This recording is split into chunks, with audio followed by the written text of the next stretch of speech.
everybody. Welcome back to Hot Pastrami. I'm Lily Rosenthal. And I'm Alex Canter. And today with us, we have the one and only Tiffany Haddish. Incredible stand-up comedian. She's an actress. You might know her from Girls Trip. She has a new book out right now. Tiffany Haddish, I Curse You With Joy.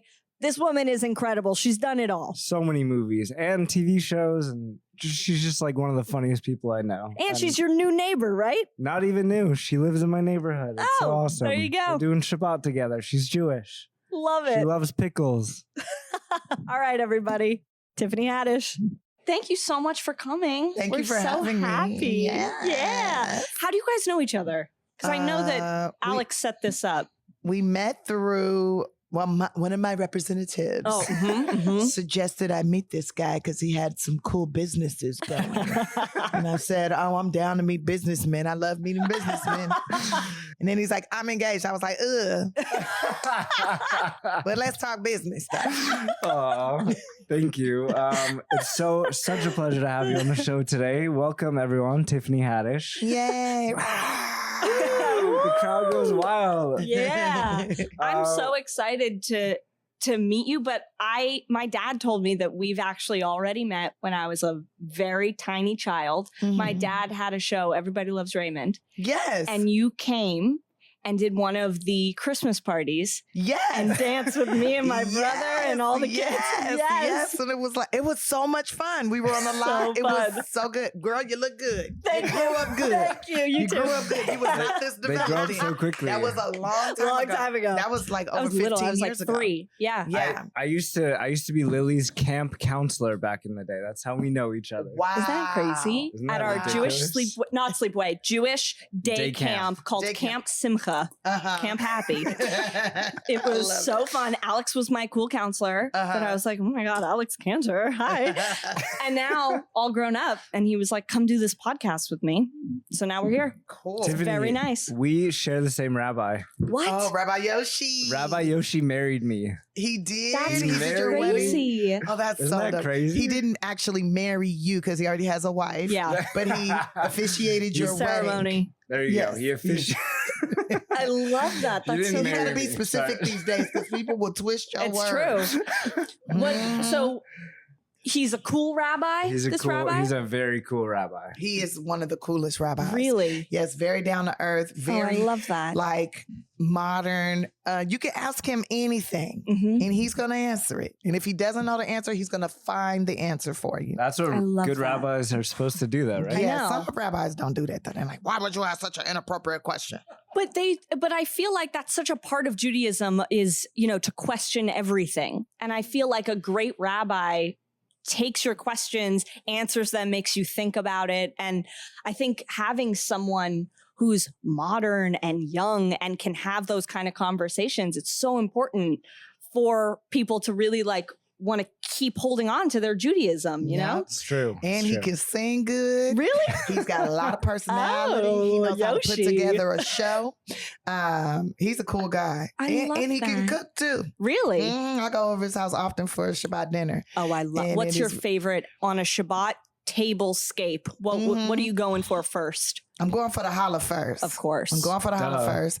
And then there's always this, I don't even know, I don't think it's a traditional Jewish dish anyways, but there's always this carrot ginger soup Love. Ooh. that is Wow. so damn good. And I Damn. eat maybe too much of it. Really? Good to know. But that's so good for you. Mhm. It's like But a healthy so thing delicious. to love. It's so delicious. Yeah. You recently did this big Israel trip. Tell us about that experience. It was an amazing experience. So basically, people say, why would you go? Why would you go? Well, I wanted to go because I've read the Bible, I've read the Torah, I've read the Quran, I've read all these holy books, and everybody in all those books is talking about Jerusalem. They're talking about Israel. Very special place. So I wanted to see what was up. I wanted to see with my own eyes. I wanted to bear witness of all these things that I've been reading about my entire life. So when I first got there, I was in Tel Aviv, and that's like the supposed to be the technology capital of the world. Yeah. And a party city. Yeah, it is a party city. Party city. Now, for I sure. learned. Now, see, I knew that it was like, kind of modern and whatnot, but I didn't realize it was as gay as it was. Not that it's like it's all gay, but it was like, there's not like flags and all this, but it's very, it's gay friendly. It's got some West Hollywood vibes, right? Yeah, it definitely has some West Hollywood vibes. Definitely. And it's like the Miami of the Middle East, but it shocked me. It shocked me because I'm thinking this is the Middle East, this is, it's not, not outlawed, not allowed. Yeah. And here people freely holding hands, loving on each other. And I was just like, maybe I'm tripping. I know I haven't smoked no weed in a long time. Maybe this is residual weed going off in my spine and hitting my eyeballs. Maybe I'm tripping. And then I went to this dinner with this reporter and he was there with his husband. And then the husband is showing me all these pictures. And I'm just like, wow, you're not afraid. He's like, no, I'm not afraid. He's like, are you afraid? I was like, no, I'm here. And he's like, why are you here? And I was like, why not be here? I want to see all the things that I read about. And, I know that Tel Aviv is fairly new, so I'm ready to like venture outside of this place. Yes. And he was like, well, you'll have more fun here. You would have more fun here. Cause I know that you're one of the girls. You're one of the girls. And I was like, yeah, I'm one of the girls. Yeah, but where are the boys? I'm here for the boys. And he's like, you want to see some boys? There's some places where men dance no shirts. I was like, oh yeah, no Let's shirts. go there. I got a few dollars. And he shows me this video and I'm like, wait, what is going on here? He was like, see, there's over 500 men here. And then I was like, where are the girls? Though there should be girls there too. He was like, oh no, this is more of a guy club, but there's a few girls. Here's a girl there. There's a girl there. And I was like, are you sure that's a girl? And then he's like, it's fun. You would love it. You would love it. And everybody would love it if they see you. And I was like, oh, okay, cool. But I want to go to Jerusalem. I want to go to Jerusalem. So the next day I go to Jerusalem and my eyes are like, bing, like out of a cartoon or something. I'm just like, everything that I've read about, I'm seeing it. Yes. These videos that I've watched, I'm seeing it. And I had a really great tour guide who was like giving me all the history, right? But then it wasn't crowded, like I guess how it normally is. It wasn't a whole lot of tourists and stuff because of what's going on over there on that side of the world. So it was kind of great because I didn't have to wait in any lines. And I got to ask so many questions and we took our time in each place. And when I tell you I was questioning the hell out of him, he's like, oh, nobody's ever asked that one before. Wow, and this is this. I love And that. no one has ever asked that before. And this is it. And what I liked is that he talked about Jesus and he called him Yeshua because that was his name. Okay. It told me about how he got the name of Jesus, which I was like, nah, that's a lie. And then I Googled it. I was like, whoa, that's real. Cause the name Jesus came about when the Romans came in, they took Yeshua's made him kind of like a deity, if you will. It took the Yeshua and mixed it with Zeus. And that is how they got the name Jesus. So really, when you think you're calling on, when Christians are thinking they're calling on their Lord and Savior, they're calling out the wrong name. Wow. I never knew that. Did you know that? Yeah, come on, our teacher. Wow. When I was in Jerusalem in 2019, there were all these Asian tour groups and Christian tour. It was it's such a holy and special place. For everyone, yeah. For every religion, though, it's a very unique, and that's why I guess there's so much conflict and all that. But did you have a chance to visit the wall? I went to the wall. Yeah, did you write? I said my prayers. I wrote some stuff too. Yeah. And what did you write? Just kidding. You're not supposed to. We can't ask that, Alex. I wrote that on one day we could sit in Canters and talk about my experience. The wall works, people. Specifically what I wrote right here. And then I get a corned beef and cabbage. Let's see if it works. No, that's not what I wrote about. But I definitely, some prayers for my family, people that I love and care about, some stuff, just personal things that I want to be strong and get over and get on top of and be able to create and do.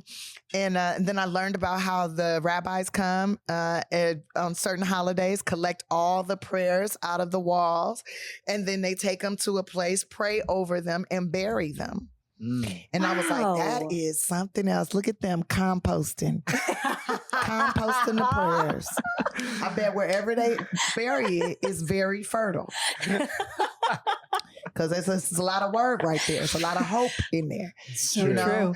And then we went over to the Christian side, and it was like, oh my goodness, that was interesting because I had never seen anything like that before. Even though like I've lived in so many different types of households with so many different types of religions, because I was in foster care, and to see these three different, like, also I don't understand, sometimes I don't understand Christianity because it's like, why is there so many different sectors? But then there's also so many different sectors of Judaism and in all these different religions, because, you know, people want to worship how they want to worship, but the basics of worshiping is the same. The basics are the same pretty much. How they go about it is different. So, they were there. There was this one guy, they said that this is where Jesus was laid to rest. This is where he was buried. Yes. And they built the church right where he was crucified. I like to say assassinated. Okay? Where he was assassinated. And then they put, there's like another like mini little church, a little mini house around where his body was supposed to be laid. I thought it was too nice. Personally, I was like, no way, 3,000, 4,000 years ago. This was this is too pristine. Somebody, okay, maybe they restored it, and maybe they like added rock on top of rock. I don't know. Okay, so I had the same type of question when I went to Israel, and I saw where they said this is where Jesus had, like laid his hand right here, and you could touch it. It's right where Jesus like touched. And I was like, wouldn't it be way lower? Like, didn't we keep building on top of everything? So what, So did he touch it? Did he touch it when he was resurrected and he floated up? Boom! And that wasn't even. Was that even there then? Right. You know, was that even there then? Like, so I had a lot of questions too. You know what bothered me? Something rubbed me the wrong way was when I was in the old city, in the city of David. There was a sign that said American Heritage National Park. That bothered me. I don't know why that bothered me. I guess because I feel like, dang, America, why you got to be all up over here too? Right. Yeah. Like, let people have their stuff. You know, why it's got to be American national interest? So I questioned the tour guide on that. And she was like, well, you know, a lot of, you know, the American policies and things were built off of Jewish policies and things. I said, was it? Because I thought they was Christian. But then when I go back to where did Christianity come from? It's a derivative of Judaism. So we're all connected. That reminded me of something that someone that I used to love very much, but now they can do whatever God intends for them to do with life. But they said that, and now it hit when I was there, is that maybe God is in a box, a glass box, right? And everybody can stand around that box and everybody's going to see God from a different point of view. Some people are going to see the back of him. Some people are going to see the side of him. Some people are going to see one profile. Some people see him straight on, head on. Some people be looking through the corners and see multiples. They'll see a prism of things. So how they see God will be different. And so I was thinking, okay, maybe people have moved around the box. I don't know. But then we were going over to like the Muslim side and they were like, you can't wear your star. You can't this. They probably already know who you are. So I don't know if you're going to be able to, don't pray. If you go in there, you don't pray. And I was like, you know what? I'm kind of tired at this point. So I'll just take a look from here. Right. It looks beautiful. Yeah. And then we went down into that tunnel and where the two mikvahs are. The Olympic-sized mikvahs, which then baptism snapped for me. Like, what is what baptism all about and all that? Right. And that's something that you would do, you know, you coming from this village far away, that village far away, and you would come for, you know, the holidays to the temple, and you might be dirty. You don't want to get in there dirty. And everybody gathered at these mikvahs and they washed their bodies and got themselves together and they shared news from this, what's going on in this village, what's going on in that village, what's happening over here, what's happening on this side of town, that side of town, whatever, blah, blah, blah. Gossip, ooh, you know, Erlene, she got pregnant by such and such, you know, whatever. It's where you go to gossip. The mikvah gossip circle. Mikvah gossip circle. But you go to get clean, right? You get cleaned. And I'm like, oh man, this is probably where baptism come from. The whole mikvah thing is like a baptism. You clean away sins, gossip, whatever you done. And then we went up that trail, up that ramp, you know, that it's like a mall. First of all, I felt like I was inside of an underground mall. Okay. Because you could see all these places where maybe people might have lived or where shops might have been, or maybe there was little storefronts, a little food. I don't know. But it was very small doorways. I was like, everybody had to be skinny back then. And the tour guide was explaining to us that this was the path that, Yeshua walked to his assassination. This is the path that everybody walked to get to the temple too. And then we went over to the temple and saw where all the, the rubble was from where the bridge used to be and all this, and where the Romans had came and tore that down. And I was just like, wow, history continues to repeat itself, right? It's like somebody comes in and says, no, this is what it's going to be. And it just continues to repeat itself. And Jews dispersed. They went up into Europe and down into Africa. And some people lost their religion. Some people held on to their religion. And people were assassinated. And some were, genocide. But genocide, assassinated, same thing. It's all bad. Yeah. Well, we prevail. We, as many don't times. Die, we multiply. Hello. Well, since this is a food podcast and we have food incoming a little bit, here's some tea. Oh yes. Were there any standout meals while you were in Israel that were notable? Like any corner falafel or anything? Oh, the plate itself is hot. Oh my gosh. Oh, beautiful. Yeah. Some corned beef you gotta and have cabbage, hairstylist hands to handle. Hairstylists can handle hot plates. Thank you. Definitely. Knish. We went, amen. Amen. We went on. Oh my gosh, here's my mishmash, guys. Ooh, Beautiful. mishmash. I've never seen that actually. Wow. This is like a Rice matzo ball and soup with noodles, rice, a little carrot, some kreplach, which is like a Jewish dumpling. Got it all in there. Seemed like a lot of carbs. That's why I It is a tilted lot my of head. carbs. I might need a nap that after should be this. the only thing you eat today. There was this one place we did. I don't normally like to do roadside restaurants or street food when I travel in foreign countries, because I don't necessarily want to get wingworms or nothing. But we had stopped at this one place. We had went to Masada, and Masada was so beautiful. And So we had pretty. stopped at this one place on the side of the road, and they had some what you call them kind of chairs, outside chairs, not outside chairs. It's the ones they plastic, and if you too heavy, they could break. Them kind of chairs, and maybe some card tables. I was like, well, at least they got tables. Yeah.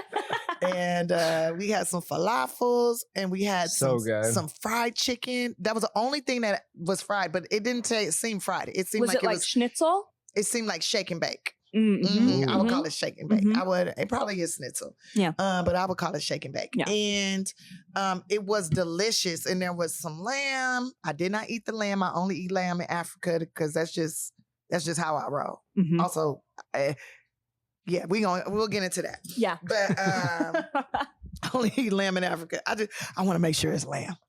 Does that make sense? It's good to double check, Yeah, and sometimes it's hard to double check if it's already done. That's true. But when I was in Africa, you know what saw. You see, it's fresh. You see the lamb. It's fresh. It's fresh. And they go, for you.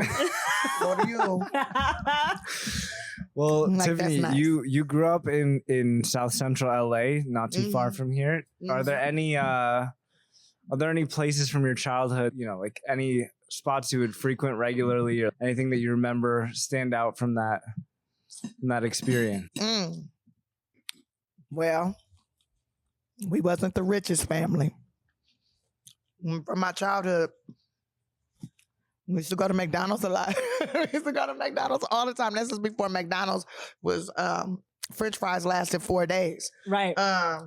This was the 1900s. So this is when they used to have playgrounds, and we would go there and we would play in the playground. Happy Meals. And the Happy Meals was my favorite thing. They actually made me happy. Oh. I was actually happy because the that. toys would be something you actually wanted. Yeah. I remember that they used to do that commercial with the Moon Man, that Moon face. Was it Ed McMoon or something McMoon? Moon McKnight. I don't know. But he had a moon face, and I used to love watching those commercials because he would sing and he would do all that stuff. And then you would get like a moon head man in your Happy Meal, and I'd be like, I got him, and I'm gonna be a singer too. And he's like kind of like a croner. It was good. It was like I guess the replacement of Ronald McDonald, but I loved Ronald. Okay, and he would show up at McDonald's, the one down the street on 54th and Western. He would be over there probably like once every 3 or 4 months. And I knew this schedule. I don't know why I knew when Ronald McDonald was coming, but I knew when Ronald McDonald was coming, and I would make sure I would be there to say hi to Ronald McDonald. I would walk down there on my own. I would get in trouble, get whoopings and all this stuff. But I used to hang out there. Also, my mom worked there for a while, so that might be why I liked it so much too, because we was getting free cheeseburgers. And then there was this other place, Quick and Split. It's all fast food in the Quick and Split. I used to love that. And Master Burger. I know Master Burger on Crenshaw. Yes. And then there's Tam's. Yes. There's like, this was Tam's number 4. Tam's 4. Right off of Normandy and, what is that? Normandy and Martin Luther King, I think that is. No, Normandy and Vernon. Normandy and Vernon. That Tam's was my favorite Tam's. I would get pastrami sandwich from there and the French fries. And sometimes I didn't have money for the pastrami sandwich. So the French fries would be everything. You get $1, you give them $1, and they give you one of them sandwich bags, not the plastic sandwich bags, but the lunch bags that you would take. This back in the 1900s. I don't know if y'all had the brown lunch bags back in y'all day in the early 2000s. Sure. Yes. But he had the brown lunch bag, and it'd be full of French fries with it tastes like Lowry's seasoning salt on it. Oh, I'm not my sure God. what seasoning was on it. I'm going to Lowry's tonight, actually. You are? Oh my God, yeah. Can I give you a little something? Yeah, tell me. Lowry's actually put me on their jar of seasoning salt one year. I'm the only human being ever to be on a jar of Lowry's. No way. You Yes way. you Google are it. on it? Google it. Google it. Do the research. I need cook. to see. My God. That's crazy. That's why I can only name these fast food places because my family, we cooked. What do you put your Lowry's seasoning on? What's your favorite thing? Everything. Everything. So good on everything. Put that shit on everything. I'm talking about. As long as it's not a dessert, it's on there. No. I mean, I can cook anything. I just recently made spaghetti for like 100 people, and they tore it up. And 100 people. Yeah. Oh It's my not God. easy to cook for 100 people. Oh my God. Yes, it is. What? That's You only crazy. actually cook for 40. Mm. And then when it's all gone, you be like, oh, well, you missed out. It was that good. No, Should have got here early. No. I cooked a lot. It was probably, like 5, maybe 7 pounds of ground turkey. Oh my God. And then like 6 boxes of gluten-free noodles. And then I got 4 spaghetti squashes because I made spaghetti, like vegan spaghetti too. Do you do Shabbat at your house? I do my version of Shabbat. What does your version look like? Not like yours. Not like yours. Everybody has their own version, you know. Uh-huh. Everybody, I light some candles, but they Yankee candles. Well, My candles got to smell good. Mm-hmm. Lighting candles is like, it's a very important part of it. So. Mm-hmm. I do a little prayer, and I don't have kids, so I can't I could, but I don't. So, I just be like, shout out to all the young ones. All the young people in the family. Mazel tov. Love. Tell us about your book that's coming out. Oh, yes. Please. I have a book coming. It's called I Curse You With Joy. It's actually Tiffany Haddish, I Curse You With Joy. Yeah. And it's about the last 5 years of my life, how things have morphed. It's basically picking up where the last book left off. Great. And me going into a little more detail in some of the stories that I told in the first book. Mm-hmm. And then just going in on dating life and, being a star. Nobody gives you a manual on how to be a star. Mm-hmm. And I don't give a manual in this book either because I still don't know what the MO is. I just know how to be me. So I'm giving, from my point of view, what I've done and how I move and how I make things work. I love that. And my beliefs and how my beliefs have changed and morphed because I've had experiences. I mean, even going to Israel and coming back, I see the world a little different. you know, Right. because I don't know what was in that rock. Because there's something in that rock. Yeah. There's a reason all these religions is surrounding it. And you can feel some kind of energy. I don't know. Super powerful. I'm like, I don't know if that rock is a meteor and it got some kind of like radiation inside of it, or if there's a little Martians, little people underneath the rock peddling out some electricity or some kind of something, because you can feel. You could feel, yeah. It's like Or it's gravitational, like, energy. Yeah, and it's like, I'm like, is all the ancestors here? Is this where everybody comes? Or like, is there another dimension? Is this like the key to or the gateway to another dimension? Or is everybody from every generation of every time like hanging out here before they go to the next wherever they go? Right. I don't know, but I could feel it. Yeah. I could feel it. It's a lot. And I feel like, yeah. girl, go ahead, because I don't even have words for it. we gotta let you eat too. Of Yes, course. please, let me I chew. feel like that can kind of happen anywhere we go in the world when you experience a new culture, a new city, a new, even type of food. You're learning so much, and you're, broadening your horizons for, more than just where you are physically, but the way that people act in different parts of the world. Like it opens your mind. Traveling is so important for that reason. Absolutely.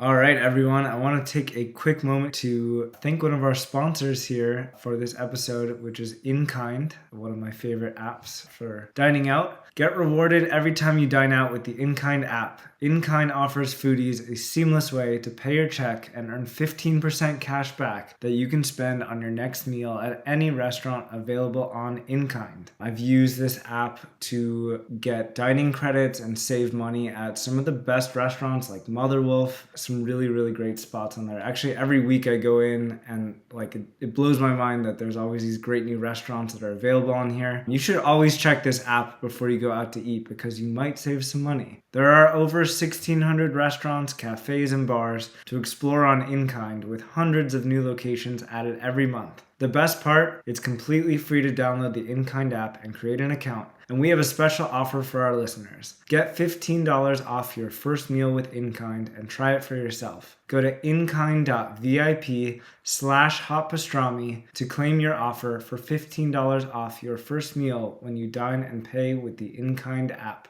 Absolutely. And we are all blessed. We get to travel a lot for different work things. We get to eat in these amazing places. Are there any food cities that stand out to you from any of the filming you've done or work that you've done? I know you've filmed in a lot of places.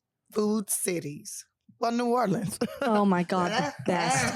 Yeah. New Orleans is a food city. Yeah. It's It's absolutely delicious. City. The food is so good there. But can I just say, when I was in Israel, I went to Dimona, and the people in Dimona it's one of the largest African American diasporas of Jews, Black Jews. It's a lot of them. It's a lot. And when they had first got there, Israel wasn't accepting of them, and they weren't able to go to the hospital and stuff, right? So they learned preventative medicine. And in preventative medicine, they became vegetarians, right?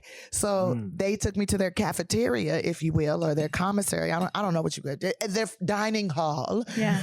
And they take turns cooking and stuff. And I guess they had the best cook come on that day when I came. Wow. But baby, that food in Dimona, whoever put that together, I was like, who made this? Because I'm taking you back to America. And she's like, no, I want to stay here. I'm like, you need to come to America.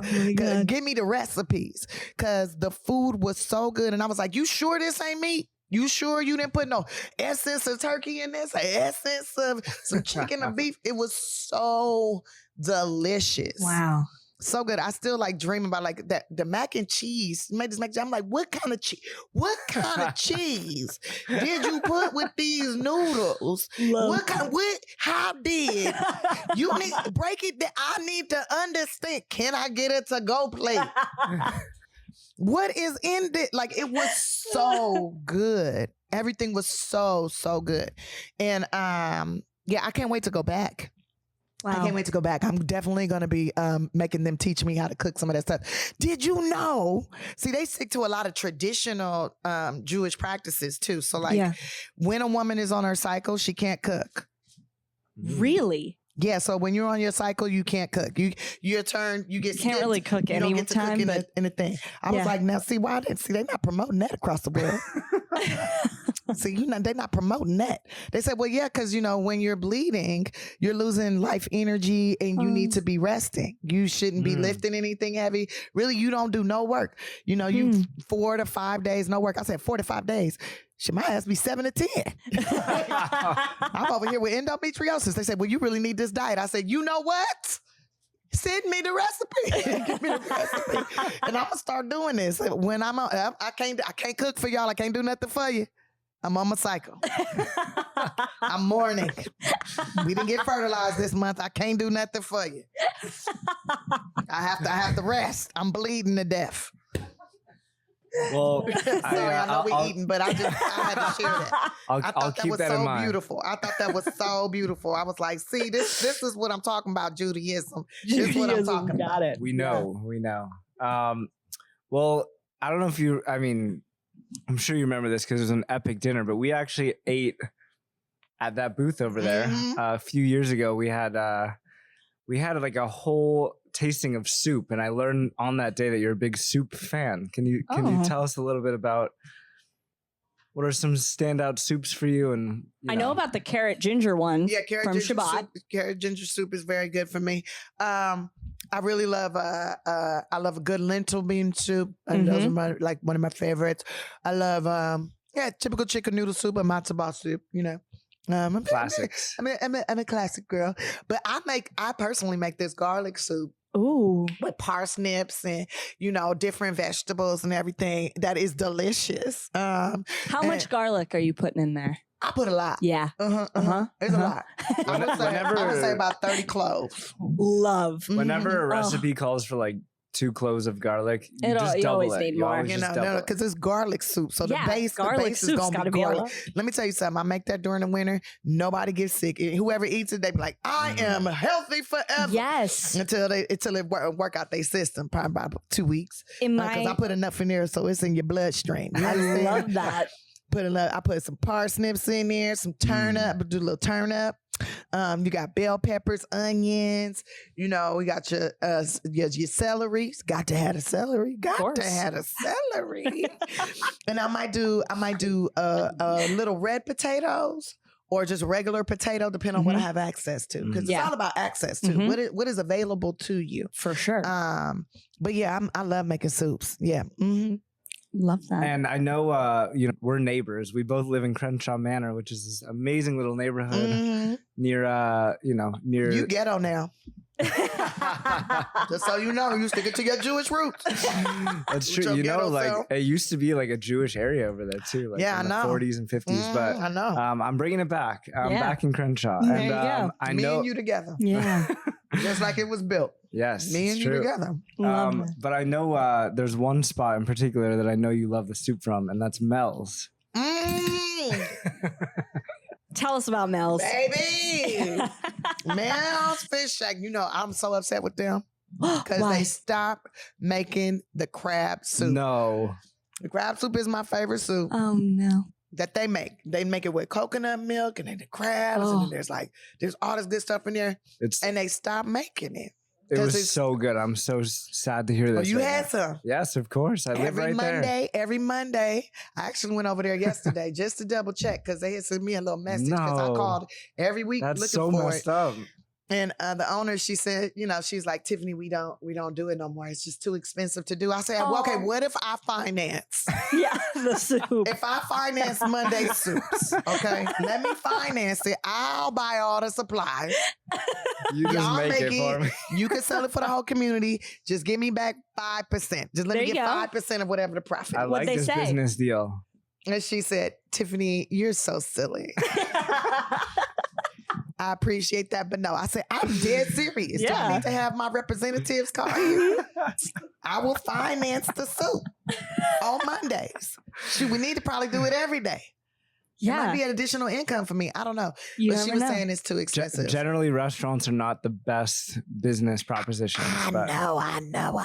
If you were to open... Well, you're doing a service. But I would be promoting the hell out of it. So I think they would have a line around the corner. For sure. And then we could open up the original location because they had an original location, but it needed so much construction work and stuff.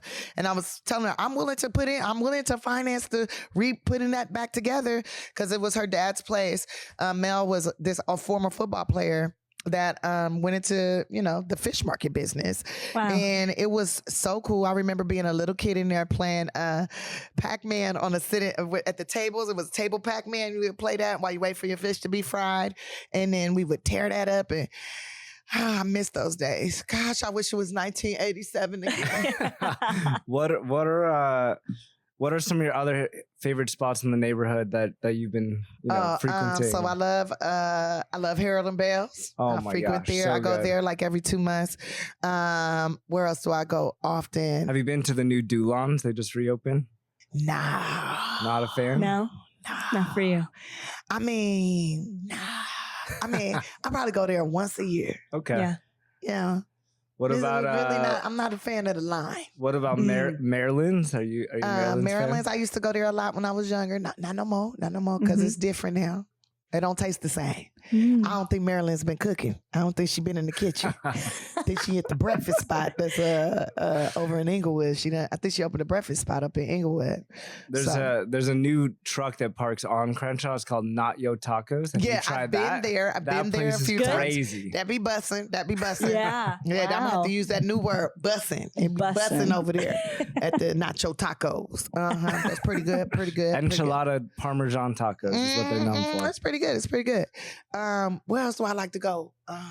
I'll be over there at the did I say about have you been to Alta on Adams? Of course. Alta is one of my favorite restaurants. Oh my gosh, I love Alta. I'm so mad they closed down the court because I used to go there often.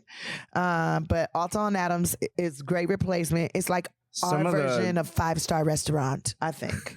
Sophisticated, nice date night spot. There you go. And have you been to the Thai food place off of, I think it's on Washington. Is it on Washington? Is that Washington? Or is that Jefferson? There's a Thai food restaurant. I think it's on Washington, Jefferson. Is it Farmhouse Thai, that one? Where you can sit outside?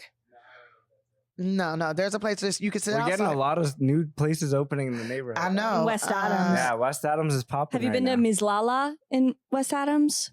Miss Lala? No. Ms. Lala. They have great pita, great shawarma. Yeah, it's really good. I've been falafel. Oh, okay. Yeah. I'm gonna check it out. They're doing it fresh. Great garlic aioli. Very nice. I'll check it out. I'll check it out. Have you been to Stevie's on Adams? Creole? That Creole? Yeah, Stevie's Creole. Yeah. I've had that Creole. It's delicious. Yeah. Pretty good. Some good stuff. I remember when he used to be off of Crenshaw and Jefferson, and now there's like that empty shopping center, but that used to be Stevie's on the Strip. And it was so good. I worked there for like 3 days because I got fired because I think I was giving away too much food. I was overfilling the containers, but I feel like you paid as much money for it. You should that's get nice. all the way to the top of the container. If you don't want them having as much, get smaller containers. I love that. Yeah. That's my philosophy. Yeah. You don't know, this might be this person's only meal of the day. They might have to feed 5 kids. Right. There used to also be a fish market right there. And I don't remember what that guy, I want to say his name was Mr. Kim. But now they've turned that into like an apartment building right there. But it was this fish market that was like on the corner right behind Stevie's on the Strip. That was so good. But I think it was the dirtiest place I ever ate from. But I never got sick, but it was definitely dirty. Wow. I never got sick, but it was dirty. Can you tell us about the grocery store? Yes. So I'm going to open a grocery store. Diaspora, right? Yeah, Diaspora Grocery. I want to open it on Buckingham and Martin Luther King at the old Founders Bank. The Founders Bank was the very first African-American bank ever opened this side of the Mississippi. And it's been there since the late 50s, early 60s. And it has been abandoned. That building's been abandoned for almost 30 years now.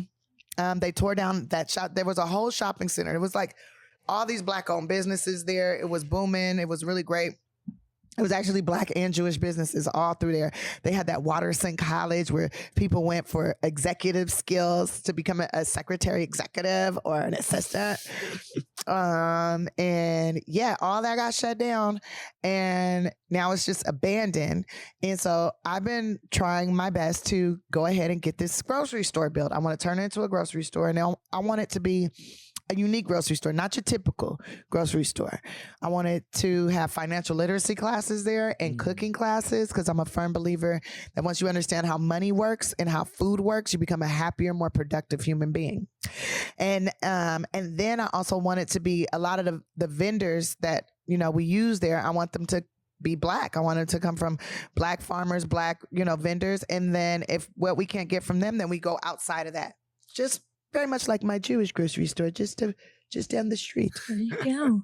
That's Keep beautiful. it in the community, and then we go outside. Yes.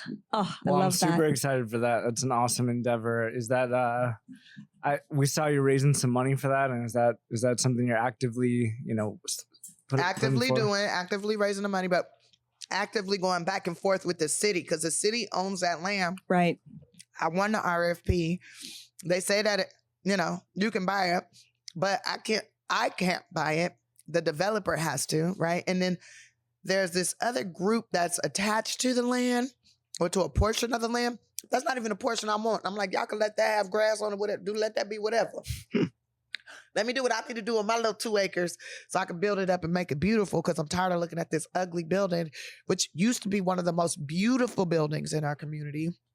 And I mean, it was gorgeous, because you used to see the May Company, the mall. Used to be the May Company right there. And if you ever look at it, you can tell how like the art deco of it. And then you go further down and you would see this bank, and it was like the most beautiful, most gorgeous thing. And I remember when I was a kid, my mom banked there, and we would go there, and I'd be like, you going in a treasure vault? Like, I thought it was like a treasure vault. Like, because that's what I thought banks were. I thought there was chests of treasures of gold in the back. And she would go, yeah, we got to go get our treasure. And man, I just want to make it, I want to make the community beautiful like it was when I was really little. And then, crack came in and kind of messed things up. And Reagan did what Reagan did. Damn, Reagan, why you do that? Anyways. That's beautiful. Opportunity to make everything better. I mean, the community is changing and things are getting better. I just want to, I'm going to create the Black Air Wine, but I don't want to own it per se. I mean, I would like to own the land, and then the actual business and everything belong to the community and have a community base, I love that. It's a foundation too. We started a foundation as well. So we're already doing stuff online with like the meals and all of that. Like we getting seeds. Cause man, I don't know. See, you young, so I don't know if you remember this, but back in the 1900s, there used to be fruit trees all through South Central LA. You didn't have to go to the store to get something to eat. Like, that's why I couldn't name a lot of places, because we could crawl up in an avocado tree and get some avocados, crawl up in somebody's plum tree, eat some plums, some pomegranates. There'd be apple trees. There'd be walnut trees. There was trees everywhere, all kind of trees. And then I don't know what happened in the 90s, but they was just like killing up. My grandma used to get fined so big because the city wanted her to take down her lemon and orange trees and pomegranate trees. And she's like, no, I'm not taking them down. And so they're like, well, you got to let us spray them with these pesticides. No. And she's like, no, you're not spraying my damn trees. And so she was to have to pay these fines, Oh my God. chase the guys off. She's like, why would I let you spray my trees when you come here in full-blown hazmat suits to spray trees? Right. And they basically killed everybody's trees in the neighborhood but my grandma's. My grandma's, so the walnut up. tree's still there, all that. Now, I do understand why they were saying that, because if you don't harvest from it on a regular basis, you will have rodents. Right. But that's what cats are for. Well, it's so. And then you got to do the Jubilee. You got to let everything fall to the ground for the Jubilee, baby. Replenish the earth. But what do you know? It's crazy that you said that, because when I moved to Crenshaw area right off Obama, like about 4 years ago, and we have this neighborhood group chat, and on a daily basis, like weekly, daily basis, people are posting like, my tree just like produced all these like grapefruits or lemons, like come pick them up. Like, I have it's so many such oranges, but I've been like juicing them and freezing it, and then I give it to like my family members. I used to leave boxes of it on the porch. Just leave a box on the porch and just say, take me, and people will come up and just take That's fruit. so sweet. Our next door neighbor, who's like in her 80s, she's like, don't even knock, just let yourself in the back, grab fruit from our trees. Like, it's such an amazing community over there. Like, So Hamish. it's not so like nice. Other pockets of, I mean, I grew up in West Hollywood. That would never happen, like in WeHo. So we live in a special place. Feel. But like when we were kids, we used to be in everybody's yards, eating off of everybody's tree. So they would say, don't come in the house until the street lights come on. Be in the house before the street lights come on. And we didn't need to eat no lunch or nothing because we would be in everybody's trees eating all day. I will tell you, I was in the plum tree too long. And that made me have to go in the house way before the street lights came on and stay in the house. Took me 3 years to learn that it was plums that was doing that to me. What has been bringing you joy recently? Me? Yeah. Me. I've been bringing me joy. Me. Great answer. I love that. It's me. Yeah, like I've been working out and like seeing my body transform is like bringing me a lot of joy. Like I could see my abs again, almost just the top part. Can't wait to the bottom. I don't know if the bottoms will ever come in. I don't know if the bottom abs are ever gonna make it because of my hormones, but that makes me happy.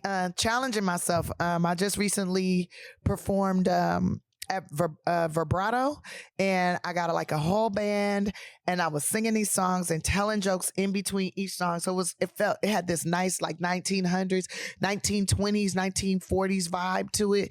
So it was like a variety show.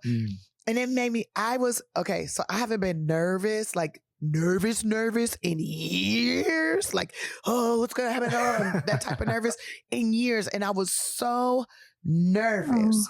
I was like, yo, I feel so young again. Like, I got to start challenging myself more because I had never performed for that many people singing, like actually singing, not lip singing, not singing my favorite karaoke song, like actually carrying tunes. What is your favorite karaoke song?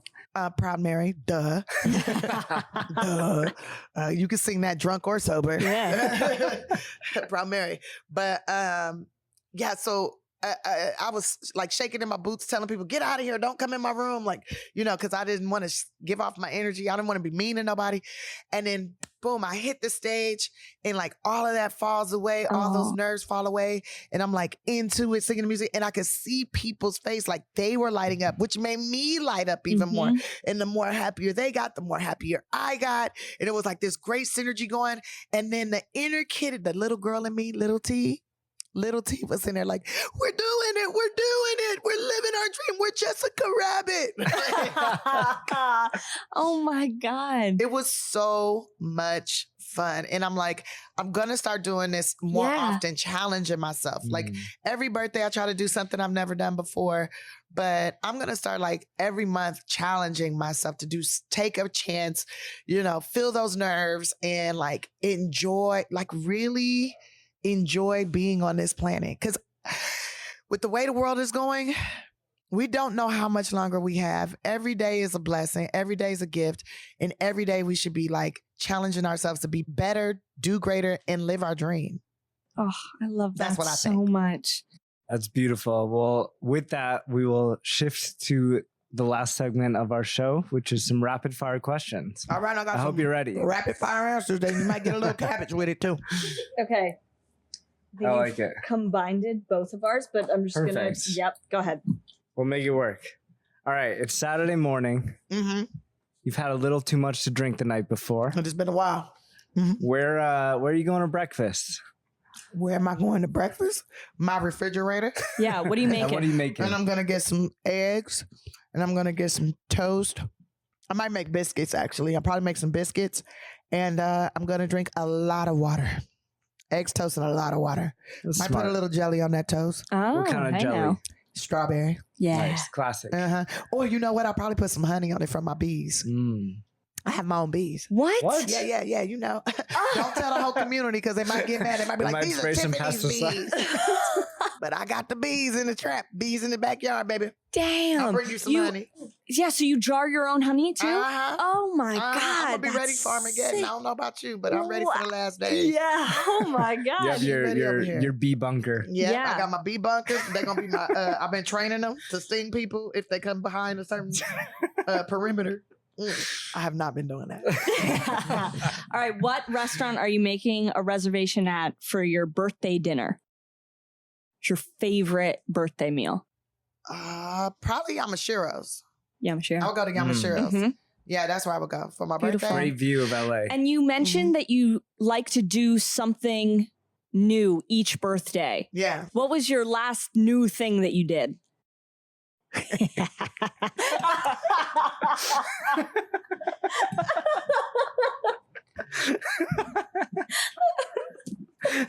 His name was.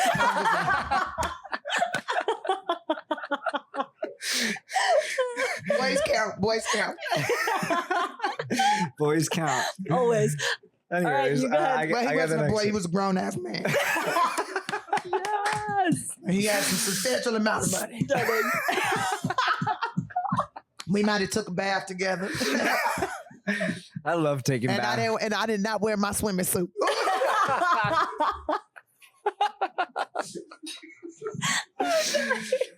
You have to keep going. Yeah, we got one more for you, and then we'll wrap things here. All right, you get to choose one restaurant anywhere in the world. It could be out of the country. It could be in another city that you get to bring to Los Angeles. What restaurant are you choosing? Did I get to bring to Los Angeles? I would bring the cafeteria of Dimona. Yes. I literally had a feeling. Bring the cafeteria of Dimona to Los Angeles. Yeah, their commissary, whatever that, their dining hall. That's what I would bring to Los Angeles. Yeah, and I will put it right on Crenshaw. Mm-hmm. Well, maybe we'll make that happen one day. Yeah, maybe. Maybe we'll bring him into Diaspora. Yeah, you know what? Wow. That's a good idea, right? Let's do it. When I've been talking to the ladies and everything. Yeah. We're gonna make that happen. Amazing. Thank you so much, Tiffany. This has been just a delight to have lunch with you today. And am I the first guest that ate this much of their food? You know, maybe. I went to a Pure Bar, and then I went and like wash some clothes and put my makeup on, got my hair did for you. And Thank you. Starving. Well, it is hard to talk with food in your mouth, but but I know how to do it. Yeah, you're doing it. You're killing I have a lot of it. brothers and sisters. I'm the oldest of 5, so. That's true. Don't touch that. One no more. Let me tell you what happened at school yesterday.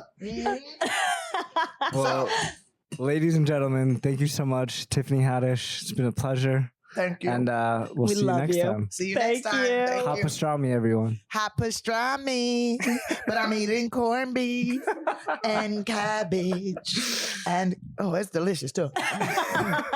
Bye, everybody. That was one of my favorite episodes. Right after we wrapped this episode, we do our outros without the guest present. We wanted to show Tiffany, who loves pickles, the pickle room here at Canter's. In the basement. And she showed us her favorite way to eat pickles. Maybe not her favorite way, but a way that she loves is taking a pickle and dipping it in Kool-Aid powder. Cherry flavored Kool-Aid powder. Yeah, she said any flavor works, but the one we had today was cherry. And it is good. It actually nice. was the combo I didn't know I needed. Absolutely. It kind of reminds me of those chamoy pickle kits that are really popular right now. It gives me the same vibe, but this feels more, like the OG version from Tiffany Haddish. Kind of cool. It was a lot of fun just learning about her upbringing. And it's cool. She's my neighbor. So we have all of our local spots, and it was a lot of fun to talk to her about all that. And I loved learning about her relationship to Judaism and her love of Israel and her rabbi and all of that. And, we're going to be doing Shabbat in a couple weeks. You should come. I love that.